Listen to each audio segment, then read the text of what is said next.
we're not even, I guess you can say, 3 full weeks in already. We're already starting to see changes with a couple teams, i.e. the Reds, who fired Price after a 3-15 start of the season. So hey, you got that going on with Cincinnati. You got the Red Sox, who are just absolutely on fire. We'll talk a lot of AL and NL. As always, welcome in Steve Gardner on the Boardwalk Honda Hotline. Does a great covering baseball for USA Today. Steve, how you been, pal? I'm good, Rich. How about yourself? I'm doing really well. Let's start with the Reds real quick with this. I don't think it's surprising news, but I mean, we're talking about 18 games into the season. Was it that bad where they had to make a change? I don't know. I think we don't know that much more about the Reds after 18 games than we did at the beginning of the season. It seems to me that if Brian Price had to get off to a great start, certainly the front office did not give him all the cards that he needed to be able to do that. So, yeah, I think it's one of those things where it wasn't Brian Price's fault, but the Reds have not had the rebuilding be as successful as maybe some of the other clubs that have done that. And so since they weren't moving quickly enough, they decided a change was necessary. Yeah, you're right about that. I mean, you look at the last several years, they lost at least 94 games and finished last in the NL Central in each of the past 3 seasons. So I was looking around last night. I'm thinking, well, wait a second. Or I should say this morning after the news broke, I'm like, I wonder who else would be potentially on the hot seat. And we talked so much about Gabe Kapler even to start the season. Well, all of a sudden now the Phillies have won some games. They've had some games where they've come from behind, despite the fact that you had some blunders with Herrera, but then he comes back and he counters out with a big hit the other night. They win the middle game of a 3-game set against the Braves, and then the offense kind of goes quiet last night. Flattery gets the 3-run shot for Atlanta. But the Phillies, to their credit, after 17 games, 10-7, and at least for now, the smoke has kind of settled a little bit and cleared when it comes to Gabe Kapler. I mean, I'm sure he's still going to have some head-scratching moves along the way, but the 6-game winning streak and the fact that they've won 7 out of their last 9, that's helped. Certainly, and winning cures a lot of ills, and even if you do have inexperience in the dugout, if you have players that can come through for you, it makes it a lot easier. And we've seen, Mickey Callaway certainly has pushed a lot of the right buttons there with the Mets. They're in first place. He's a rookie manager as well. Alex Cora's done well in Boston, so it can be done. And but yeah, we're still so early in the season that we're going to have ups and downs aplenty. And I still think it's going to take about another 25 so games for a guy like Carlos Santana to get acclimated, especially hitting in Philly. But again, he's had some big hits from time to time. The power numbers haven't been there. But we talked about Maikel Franco, and you look at, he's getting on base. He's got 17 RBIs. Now, his average is never really going to be strong. Right now, he's batting .220, but he's one of the players that we've kind of pinpointed going into the season that really can potentially provide that a spark for that offense.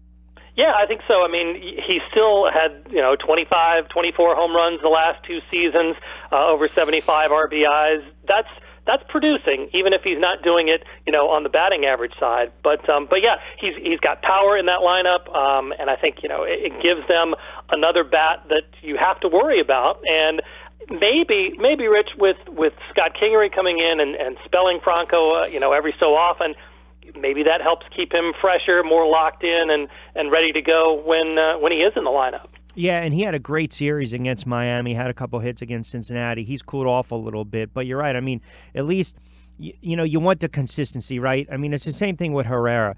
He's such a talented player, but then he's not hustling. He's not stretching out a hit to a double. He's not sliding in. There's miscommunication in the outfield. I know he had a 12-minute, 10-minute, 12-minute conversation with Kapler the other day, but I think that's one of the challenges Gabe's going to have to face is when you have a young team with young but talented players, sometimes there's going to be some growing pains and there's going to be frustration watching some of these guys. Sure, and that's where I think, that's why they turned to Kapler as a guy who kind of can deal with younger players. He was the farm director, obviously, with the Dodgers, so he knows exactly, what young players are going through. Calm down, puppy. I know you get all excited. Did you say something? That dog? I remember the dog from years ago. Would you say something to get him all fired up? I don't know. Maybe he's a Phillies fan. I don't know. Maybe it was sad to maybe it was a Dodgers fan and was sad to lose Kapler. Yeah, but nevertheless, it's one of those things where he's got some unique ideas, and it may take the players a little bit to buy in, but I think that's one of the things that he does have going for him. And once obviously you get some W's in the win column, and it helps a lot. How about the Mets? They get stunned against the Nats in that first game. Again, offense goes silent in South in the second game. Then last night they rally for 9 in the 8th. That's a huge win for the Mets because and Cespedes, here we go, right? He gets that grand slam. You get the 9-run outburst in the 8th inning. That's a big win for them because I think they were starting to hit that first little sign of adversity. And I had no problem, by the way, with Callaway and some of his decisions early on in that series when it comes to the starting rotation and starter pitchers and to pull guys and when to keep them out there. But that overall, that's a win the Mets needed. Yep. And, when everything seemed to be going right and the Nationals coming to Citi Field and then to be on the verge of getting swept by the Nationals, and then, it changes the whole narrative, that one inning, the big 8th inning there. And I just think the Nationals were going back to the bullpen one more time and trying to rely on Ryan Madsen for a third day in a row. Good hitters will find a way to get it done when they see pitchers often enough, and I think that's what happened. And so kudos to the Mets for being patient and not panicking and getting that third game. It did change things and got momentum back on their side, and now you can say, oh, okay, it was just a 2-game losing streak. No big deal. Right, because, again, they're not going to play 850 baseball over 162 games. They're not. Now, the only thing is, what are they going to do at the catcher position? And I'm curious, too, would Harvey do for his next start? How much rope do you give Harvey? Well, catcher position, I think they're going to sit tight for the time being, and there are no obvious moves. A lot of people I think want to see them trade for JT Realmuto from the Miami Marlins. Yeah.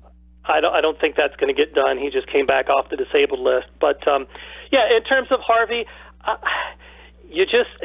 swear it's one of those things where you never know which Matt Harvey's going to show up, whether he'll have his good stuff, whether he won't, and you just have to monitor the quality of his pitching. Is he locating things where he wants to, and go from there? I think Mickey Callaway again, probably the best guy for this to be able to determine whether he has his stuff, whether he doesn't, and it's Harvey. I think is one of those keys to the Mets. He and Steven Matz in terms of the starting rotation, whether they can stay healthy and get 25, 27 starts from them. That's a huge portion in how successful the Mets are going to be this year. I don't know. I still think if he struggles over his next 2 or 3 starts, and look, I get it. It's an ego thing. He's a contract year. Do I think he's that type of player that would want to get come out of the starting lineup or bumped out of the starting rotation? Probably not. But, that's why I had this conversation too, and I'm curious, and then we'll move on to the AL. I was talking to someone about the Mets potentially making a move, making a trade for a catcher. And the person said, well, wait a second. They have enough, 6, 7, 8 guys that aren't going to pay a lot of money, but these can be potential trade chips because they don't really have a ton in the farm system. And my retort to that was, well, wait a second. If you're Callaway and the Mets, do you really want to break up what you have right now? Yeah. Exactly. That's a great point. And the fact that, at least I think, and you and I have talked about this before, that the Mets' depth has really been what's kind of helped them to get to where they are so far this season. They've had the Brandon Nimmo's come in with important plays, and Todd Frazier and Adrian Gonzalez have lengthened the lineup to make it to where it's actually tough for opposing pitchers to get through. And you've got the bullpen guys. Who would you trade? Would you trade? You would have to trade maybe a Gesellman or a Lugo, who've been very valuable so far in the early going. So at this point, it depends, I think, on how soon Plawecki can come back. If the Mets can tread water for a couple of weeks or whatever, and Plawecki is back earlier than a lot of people had feared earlier, then you've weathered the storm and you're in good shape and you haven't given anybody up. And I think that's probably the the course that the Mets will take. Steve Gardner, USA Today, covers baseball, kind enough to join us on a Thursday on the on the Boardwalk Honda hotline on this Thursday inside the Matt Black Kia studios. The Angels, great start, 13-5, albeit they're getting smacked around by arguably the best team in baseball right now, the Boston Red Sox. But that's a nice start for the Angels. It really is, especially if you might have to deal with a couple things with Ohtani. Yeah, it's one of those things, not only did they add Ohtani, but, they re-signed Justin Upton, they got Ian Kinsler. This is a team that definitely has talent, and if Ohtani is, even a 70% of what he's shown so far in the early season for the entire season, they've got a tremendous weapon on their hands. And, lost in some of that, too, is that Garrett Richards has been outstanding. He was the ace a couple years ago before all the health issues came into play, and he's pitching as well as he ever has, I think. So when you've got that in terms of, you've got an ace returning, you've got a potential ace in Ohtani, and this is a team that definitely has the talent enough to be a playoff team and continue to play as well as they have.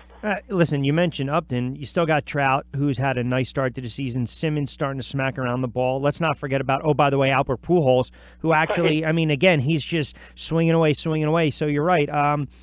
I know it's early on, but do you think they're built to have some sustainability here?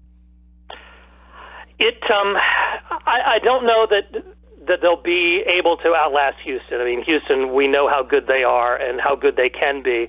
I think it's a matter of, really, with them, maybe more so than a lot of teams, it's staying healthy. Because you mentioned Pujols having a pretty good start to this season.